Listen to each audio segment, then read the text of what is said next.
প্রিয়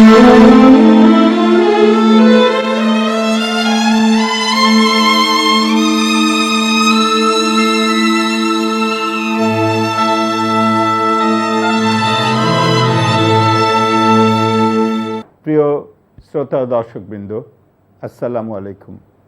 কালাম ও কলম আলোচনা সিরিজের আজকের পর্বে আমরা বলবো ইসলাম ও মৌলবাদের কথা। মৌলবাদ শব্দটি ইদানিং বহুল আলোচিত, খবরের কাগজে প্রায় আসে। এই দেশে মৌলবাদের উত্থান, ওই দেশে মৌলবাদের উত্থান, নানান ধর্মকে জড়িয়ে মৌলবাদের কথা বলা হয়। ইসলামিক মৌলবাদ, fundamentalism, Hindu fundamentalism, Christian fundamentalism, secular fundamentalism, এরকম নানান ধরনের কথা বলে। মৌলবাদ কথাটা যখন বলা হয় তখন কেউ এটা বুঝে বলেন, কেউ না বুঝে বলেন।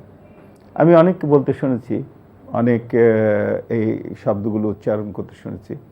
জিজ্ঞাসা করেছি দু একজনকে, আচ্ছা বলুন তো আপনি মৌলবাদ বলতে কি বোঝেন, কেন বললেন? এর কোনো সদুত্তর দিতে পারে না, কারণ মিডিয়াতে এটা শুনে বলতে হয়, তাই বলে। আসলে মৌলবাদের সংজ্ঞা কী? যদি আমরা ডিকশনারি শব্দ সংজ্ঞা নিই, তাহলে মৌলবাদের ফান্ডামেন্টালিজমের সংজ্ঞা হচ্ছে, quote, believe in something only because it is mentioned in religion, irrespective of what science says about it, unquote. অর্থাৎ ধর্মে আছে বলেই আমি বিশ্বাস করছি, বিজ্ঞানে যা বলে তা বলুক। অর্থাৎ বিজ্ঞানের সঙ্গে আপাত দৃষ্টিতে বিরোধী একটা জিনিস ধর্মে আছে বলে আমি সেটা বিশ্বাস করছি এবং তাতে অনেকের ক্ষতি হচ্ছে। এই ডেফিনেশনটা যদি আমি নিই, তাহলে দেখি এই ডেফিনেশন ইসলামে কিন্তু এটা অ্যাপ্লিকেবল নয়। কেন? কারণ ইসলাম ধর্মের আগেও আমরা আলোচনা করেছি যে ইসলাম ধর্মে জ্ঞান বিজ্ঞানের প্রতি হাইয়েস্ট এমফেসিস দেওয়া আছে। ইসলাম ধর্মে কোনো জোর জবরদস্তি নাই। ইসলাম ধর্মে সহ অবস্থান, সব ধর্মের সঙ্গে সহ অবস্থানের কথা বলা আছে। ইসলামে ভায়োলেন্সের কোনো স্কোপ নেই। সমস্ত বিশ্ববাসীকে এক সম্প্রদায় হিসাবে চিহ্নিত করা হয়েছে এবং সেইভাবেই তাদেরকে রিগার্ড করতে বলা হয়েছে। তাহলে, এবং আরেকটি কথা, ইসলামের সঙ্গে বিজ্ঞানের, কোরআনের সঙ্গে বিজ্ঞানের কোনো কনফ্লিক্ট নেই।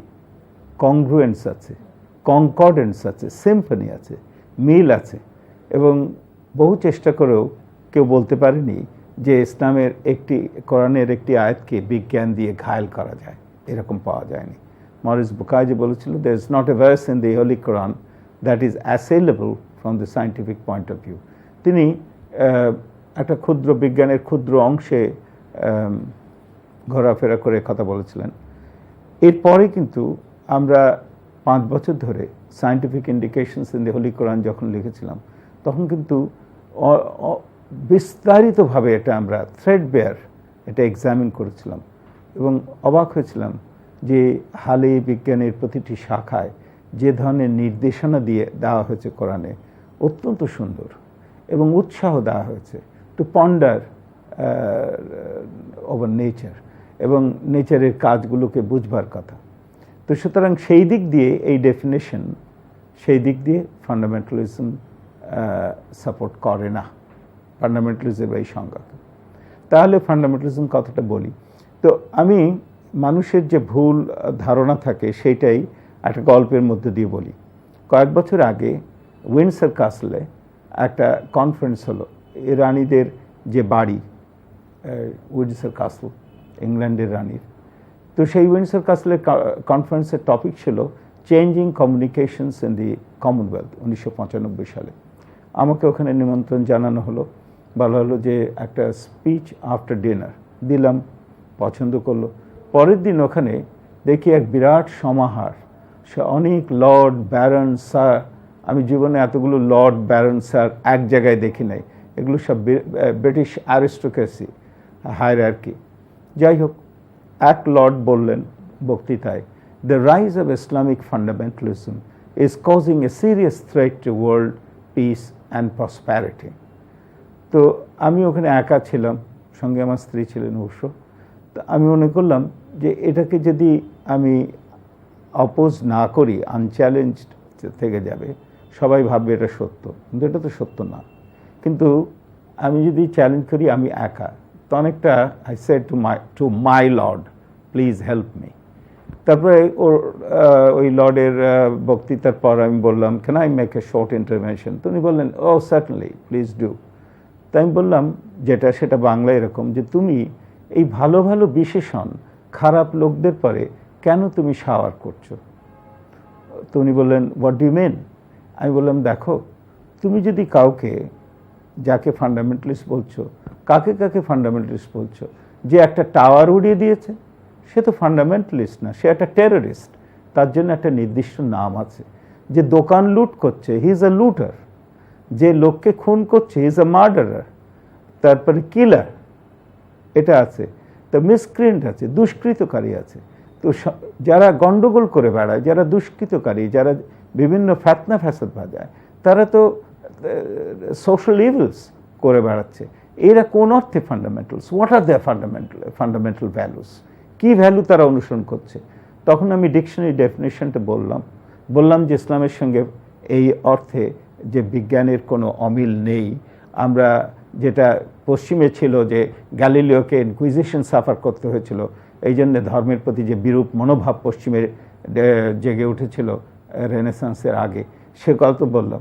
তারপর আমি বললাম ক্যান ইউ টেল মি যে which subject doesn't have fundamental principles?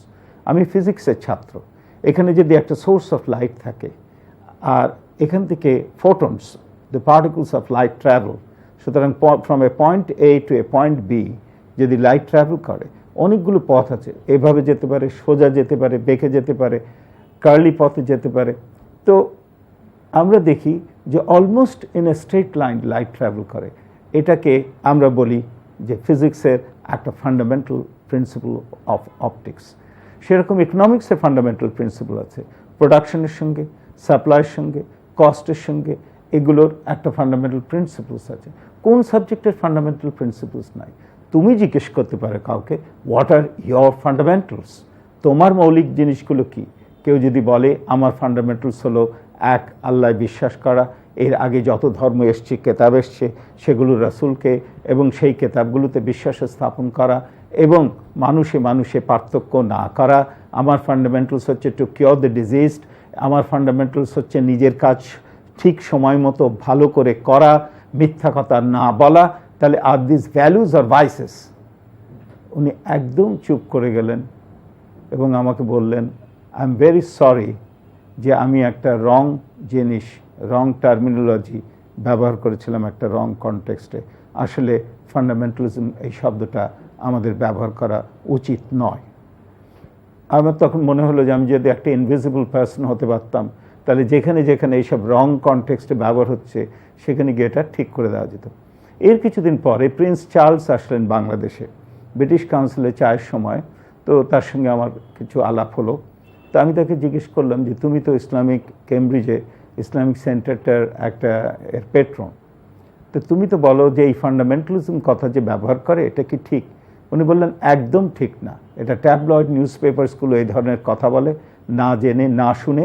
কারণ এখানে ইসলামে এই ফান্ডামেন্টাল যে জিনিসগুলোকে আসলে ভালো জিনিস যেগুলোকে ধরে রাখা যায়, সত্য, সৌন্দর্য, মানুষের প্রতি মমতাবোধ, মানুষকে ভালোবাসা, এগুলো যদি না থাকতো আজকে কি আমরা সভ্যতা এই পর্যন্ত এসে দাঁড়াতে পারতো? এইগুলোই হলো ফান্ডামেন্টাল ভ্যালুস, আর এইগুলোই হলো মৌলিক দিক। তো আমরা মূলে না থেকে কি শাখায় শাখায় ঘুরে বেড়াবো? সেটা তো করে শাখা মৃগ, যে তারা করে। আমরা মানুষ, আমরা মৌলিক সুন্দর জিনিসগুলো ধরে রাখবো, সেটাই হবে আমাদের কাম্য। আমরা কখনোই যেন ভুলভাবে মৌলিক এই ফান্ডামেন্টালিজম বা মৌলবাদের ব্যাখ্যা না দিই। যা কিছু অসুন্দর ঘটছে পৃথিবীতে এখানে ওখানে মৌলবাদের নামে, তাকে আমরা ফ্যানাটিসিজম বলতে পারি, তাকে আমরা গোড়ামি বলতে পারি, এবং সেগুলো মোটেই এনকারেজ করা চলে না। যেখানে অন্য ধর্মের প্রতি একটা অনীহা, অন্য ধর্মকে অপমান করা, এগুলো ফ্যানাটিসিজম, এগুলো মৌলবাদ নয়। মৌলবাদ হচ্ছে যে ভালো জিনিসকে আঁকড়ে থাকা।